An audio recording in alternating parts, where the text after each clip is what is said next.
Assalamualaikum warahmatullahi wabarakatuh. Bismillah, alhamdulillah, wassalatu wassalamu ala sayyidina wa maulana wa habibina wa syafi'ina Muhammad Rasulillah wa ala alihi wa sahbihi wa man tabi'a sunnatahu wa jama'atah min yaumina hadha ila yaumin nahdah. Ashab al-fadilah, habaibana, ahla baiti Rasulillahi tahirin, al-hadirin fi hadhihi al-lailah. Ashkurukum wa jazakumullah. Sadat ulama wal masyayikh, hadaratil mustasyarin, hadaratil ru'asa syuriyah, ashab al-ma'ahid, ashabatul sufiyah, wabil khusus Al-Allamah Kiai Abdul Qayyum apa Nur Qayyum? Abdul Qayyum Mansur a'azzahullah.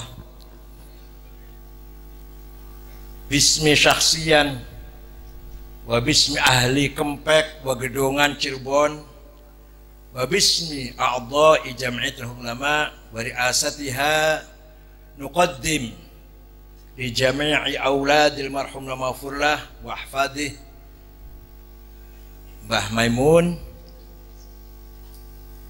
akbar ta'azi min qalbin mali'in bil husni wal asa ghafarahullah wa taqammada bi rahmatih wa yaftah abwaaba sama'il ruhi. Sadati wa sayyidati ayyuhal hudur, sebenarnya sudah lebih dari cukup apa yang disampaikan oleh Mbah Abdul Qayyum tadi, tapi atas nama ini atas nama pengurus besar Nahdlatul Ulama menyampaikan takziah kepada ahli bait almarhum maghfurlah Mbah Maimun dan wabil khusus ahli pesantren Kempek, karena adik saya menantu beliau Mustafa Akil yang sekarang juga menyusul ke Mekah bersama Gus Kamil, Gus Yasin wakil gubernur, Gus Anam, Gus Rauf bergabung ke sana, dan juga bismi ahli Gedongan asal usul bapak saya Cirebon. Saya datang bersama wakil ketua umum PBNU Profesor Dr. Insinyur Kiai Haji Ma'sum Mahfud dan Kiai Haji Abdul Manan Ghani, ini ketua bidang dakwah dan masjid. Oh ya, alumni sini walaupun 3 bulan. Bapak Haji Robikin M. Has, ketua PBNU bidang hukum, ini pengacara hampir terkenal, hampir kondang. Dan ketua bidang organisasi Gus Aizuddin Abdurrahman, sepupunya Gus Dur, cucunya Mbah Hashim, ibundanya adik Kiai Wahid Hashim. Berdiri Gus, ben sebatas orang kenal Gus. Siapa lagi? Kita dengan siapa lagi? Oh ya, ketua juga juri yang dulu ketua KPU nasional dan sekretaris, wakil sekretaris Bapak Andi Najmi Protolan DPR.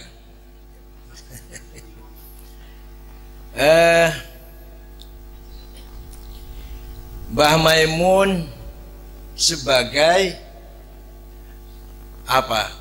Orang yang mengimplementasikan sikap tawassut dan tasamuh. Prinsipnya agama Islam adalah membangun ummatan wasaton. Mbah Maimunlah orangnya yang betul-betul mengimplementasikan, merealisasikan syakhsun mutawassit, pribadi besar yang moderat, yang jauh dari ekstrim, jauh dari jumud, jauh dari eksklusif, jauh dari ta'assub. Beliau menunjukkan syakhsiyah mutawassitah sesuai dengan prinsip agama Islam ummatan wasaton dan prinsip Nahdlatul Ulama at-tawassut fil aqidah, fil syariah, fil akhlaq wa tasawuf. Wasatiyah fil aqidah mengikuti Imam Abdul Hasan Ali Al-Asy'ari, wasatiyah fil syariah kita mengikuti Imam Syafi'i, adalah gitu aja, salah satu madzhab 4 Imam Syafi'i, dan wasatiyah fit tasawuf Imam Al-Ghazali, wasatiyah fil amal wa ta'lim wal mabda wal afkar Mbah Maimun. Itu aja udah. Kita ikut Mbah Maimun dalam sikapnya wasatiyah fil afkar, fil siyasah, fil amal yaumiyah, fi manhaj ta'lim di pesantren Al-Anwar ini. Mari kita teruskan pribadi yang besar ini walaupun tantangannya sangat berat. Tantangan kita memasuki era revolusi industri 4.0 yang tidak ada rahasia, serba terbuka. Boten wonten rahasia makin ini. Gak bisa orang nutupi rahasia. Semua terbuka karena sudah memasuki era digital, era big data, era walhasil era yang sangat canggih yang baru kali ini sejarah manusia mencapai puncaknya teknologi. Ini Gus Idror atau Kiai Idror dan Kiai Mubab dan Kiai Najih, Kiai Kamil, Kiai Rauf, Kiai Wafi, Kiai Abdul Ghafur siap menghadapi era yang sangat menantang ini. Saya yakin auladil marhum siap menghadapi tantangan seberat ini, insya Allah. Wa khairun nasi dzu hasabin qadimi aqama li nafsihi hasaban jadida. Sebaik-baik orang mempunyai keturunan yang hebat, putranya Mbah Mun, putunya Mbah Zubair, cicitnya Mbah Dahlan, tapi beliau pun membangun kebesarannya. Semua auladil marhum Mbah Maimun ulama, semuanya mutawassitin, semuanya mujahidin, semuanya qudwatuna, panutan kita semua. Ini berarti khairun nas, memiliki turunan yang besar dan beliau pun membangun kebesarannya. Na'udzubillah, tapi bukan disarang, bukan. Ini saya ceritanya. Na'udzubillah, kadang kita jumpai ada pesantren, kiainya wafat, gak ada yang uruskan, sepi. Alhamdulillah di sarang tidak seperti ini. Ada pesantren di Cirebon lah, udahlah. Kiainya besar, kiainya alamah, setelah wafat, sepi. Ya Allah, menyedihkan sekali. Idza mal jahlu khuyyima fi biladi ra'aita usudaha musikhat uruda. Ini syair bukan saya ya, yang ngomong bukan saya terjemahkan mawon. Apabila ketika kebodohan ada di dalam kelompok tersebut, kelompok tertentu, apa pesantren, apa NU, tadinya hebat, tadinya pimpinannya macan, harimau, singa, sekarang kok sepi, itu berarti macannya, harimaunya, singanya sudah jadi kurut. Apa kurut itu? Kurut itu apa? Monyet. Masya Allah. Tapi sarang tidak.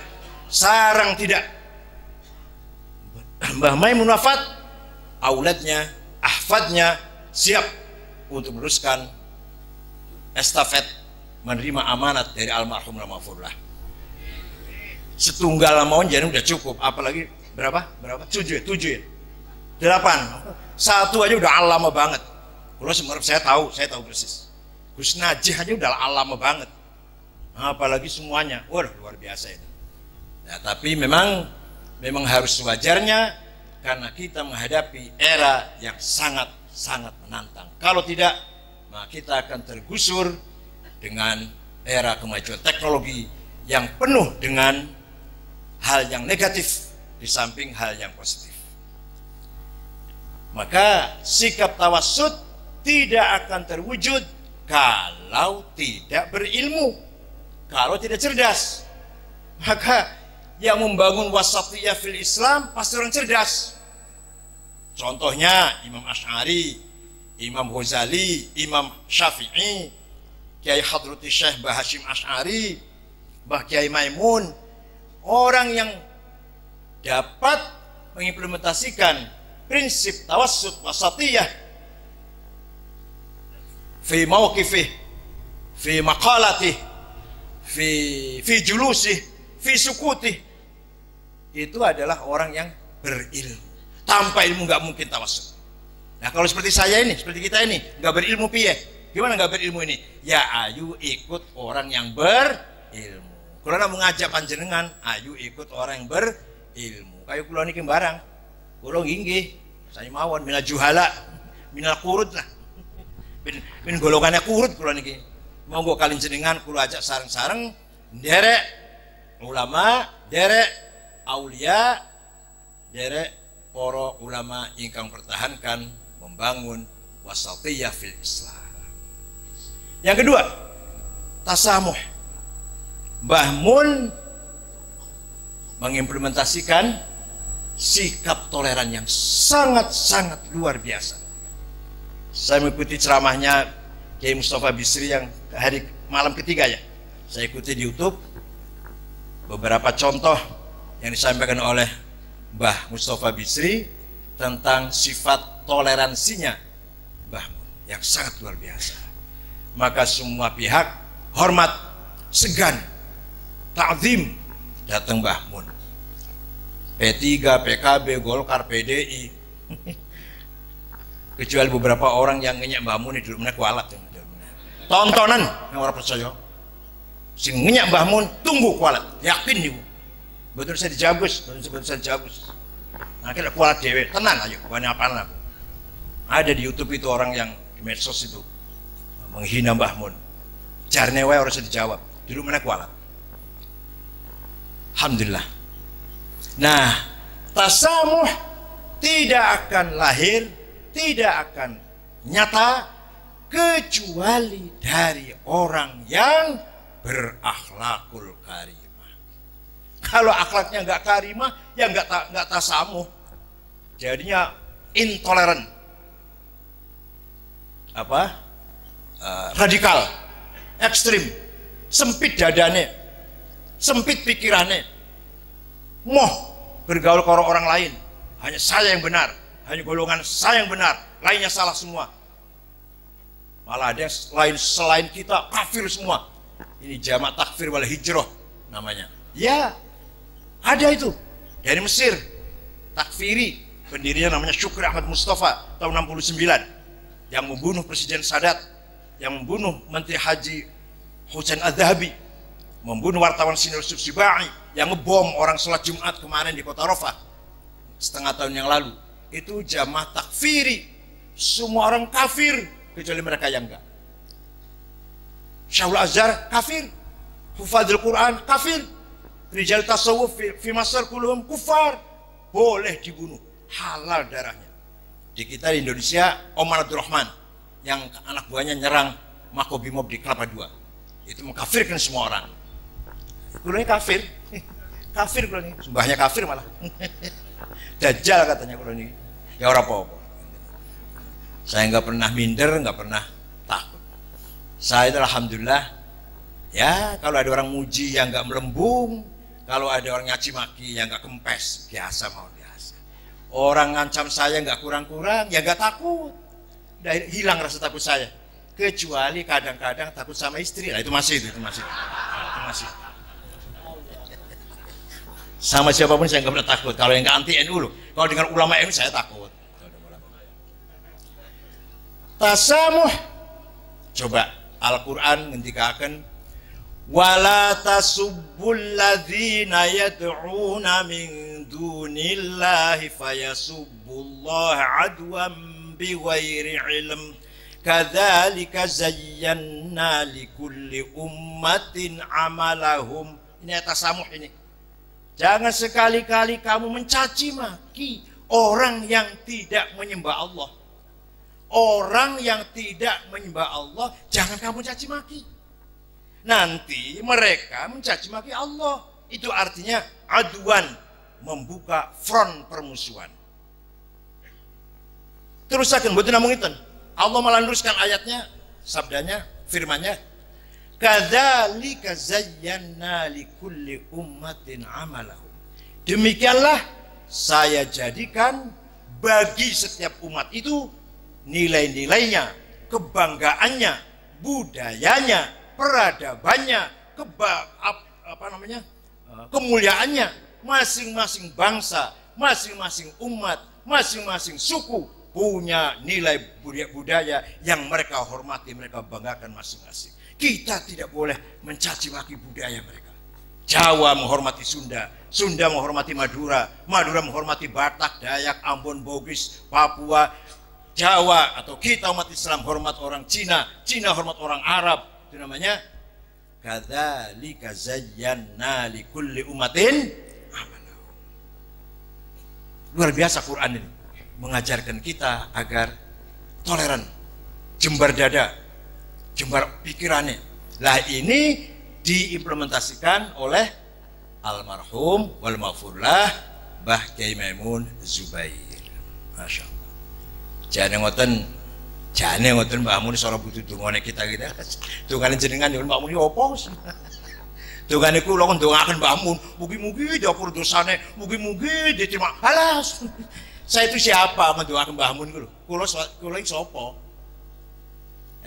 Tapi kita ndongaken muga-muga Mbah Mun sudah penuh amal solehnya, kita dongani terus bleber, muntah, belarat, bahasa Cirebon itu belarat.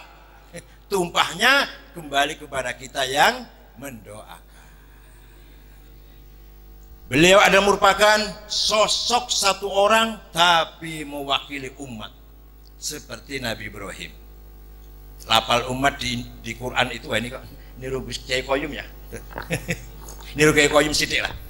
Lapal umat di Quran itu ada yang maknanya umat Islam.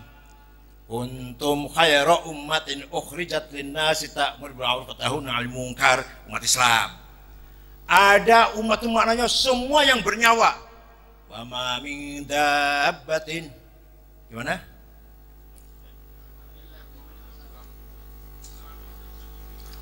Wala ta'iru yatiru bi jarahihi illa umamun amthalukum. Semua yang binatang yang hidup di muka bumi satu umat. Seperti kamu. Jadi bukan hanya umat Islam, binatang itu semua juga namanya disebut umat. Wa ma min dabbatin fil ardi wala ta'ir yatir bi janahihi illa umamun amthalukum. Yang nomor 3 ini yang penting. Ono wong siji, ada orang satu, tapi oleh Allah diberi predikat umat. Kenapa? Karena satu, beliau mewakili umat. 2, kualitasnya, bobotnya sama dengan umat. 3, beliau selalu berpikir untuk umat. Inna Ibrahim kana ummatan qanitan lillahi hanifa walam yaku minal musyrikin. Coba, Nabi Ibrahim sitok. Ibrahim umat. Ibrahim itu umat yang tauhid, yang menyerah, yang beriman kepada Allah dan tidak pernah musyrik kepada Allah. Kenapa? Dilahirkan di tengah-tengah keluarga yang musyrik. Bapaknya bisnisnya bikin patung di dol. Bapak ini bu, bikin berhala di dol. Bapaknya, lingkungannya, rajanya, ya sama masyarakatnya musyrikin. Tapi Nabiullah Ibrahim tidak syirik sama sekali. Tidak terpengaruh oleh keluarganya dan masyarakat lingkungannya. Ini bisa dikatakan umatan, satu umat sendiri. Begitu pula Mbah Mun. Hiruk pikuk opo wae di Indonesia ini, beliau tetap punya prinsip la yakhafu laumata laim kaila ta'saw ala ma fatakum wa la tahbima atakum. Prinsipnya tidak bisa dibeli dan tidak bisa ditawar dan tidak takut diancam. Mari kita tiru. Itu namanya dzu himmatin, dzu himamin, orang yang punya himmah yang tinggi. Muhammadun qaimun lillahi dzu himami, Muhammadun tayyibul akhlaqi wasyiyami. seperti Nabi Muhammad. Lah Mbah Mun juga gitu, tidak pernah takut diancam dan tidak pernah luntur dirayu atau dia mengi-mengi. Nyun sewu, kulo nikahaken anak kulo sementara yang terakhir di Hotel Sangrila. Mbah Mun kulo aturi maca donga rawuh, wangsul panitia mari nyaosi kangge ganti tiket boten kersa. Masya Allah, nek kulo tak kamari cepet. Saya sukses panitia nyaosi ya segede untuk ganti tiket lah, boten kersa. Coba itu umatan, itu namanya umatan yang duruna umat bi'ainir rahman. Begitu pula Nabi Ibrahim, orang yang banyak cobaannya, nyembelih anaknya, diperintah nyembelih anaknya, diperintah sunat umur 80 tahun. Cobaannya kata nih, bojone masih enom karo anak masih bayi di kon pindah nang jurang, ditinggal dewean. Nabi Ibrahim taat banget, menerima banget dengan ujian sangat berat, diberi balasan luar biasa. Allah kadzalika najzil muhsinin, Allah membalas Nabi Ibrahim itu bukan jabatan 5 tahun, paling pol 10 tahun, 2 periode paling, bukan harta paling 1.000 triliun paling bisa dihitung, tapi balasan Allah kepada Nabi Ibrahim apa? Diberi keturunan dari 2 istri menjadi bangsa besar. Istrinya kalih, turunannya bangsa besar kabeh. Siti Saroh istri pertama, gak ada putra Nabi Ishak, Nabi Ishak gak ada putra Nabi Yakub. Nabi Yakub menurunkan Bani Israel, Nabi Dawud, Nabi Sulaiman, Nabi Yahya, Nabi Zakaria, Nabi Musa, Nabi Isa, Nabi Harun, Nabi semua itu, Masya Allah. Turunan Nabi Ibrahim dari istri pertama. Istri kedua diberi keutamaan oleh Allah, turunan bangsa Arab, turunan Ismail, bahasa Ibraninya Yishmail. Yishma mendengar, il atau Elohim Tuhan.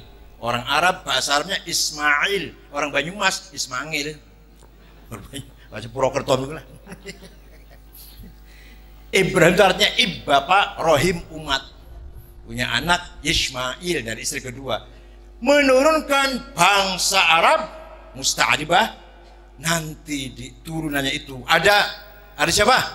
Akramil mursalin, afdhalul anbiya, akramul khalqi ajma'in, yaitu Sayyiduna Muhammad sallallahu alaihi wasallam. Maka Ibrahim satu orang layak, wajar, pantas kalau disebut oleh Quran, inna Ibrahim kana ummatan. Di panjenengan sedaya menawi pengen turunan saya nggih. Barangkali istri pertama gagal, istri kedua wonten ngono. Nek wantun, nek kalau berani, kalau saya enggak berani. Nah enggak, kalau sini meleset ya sini masih ada. Syukur-syukur dua-duanya. Nabi Ibrahim itu istri pertama menurunkan Bani Israel. Israel itu namanya Yakub. Nabi Ibrahim gak ada putra Ishak, Ishak gak ada putra Nabi Yakub. Yakub dipanggil Israel.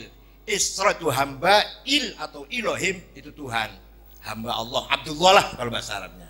Nanti Yakub punya anak 12, Raubin, Sam'un, Zabulon, Yahuda, Levi, Gad, Dan, Asir, Yasakar, Naftali, Yusuf, Bunyamin. Putranya Nabi Yakub 12. Nah, akan menurunkan beberapa para nabi-nabi. Maka pantas wajar kalau Mbah Mun sebagai satu orang ini kita anggap sebagai satu umat, karena melihat jasanya, melihat kontribusinya, melihat pengaruhnya, haibahnya, karomahnya, dan memberikan contoh kepada kita yang ditinggal, qudwah hasanah bagi kita semua.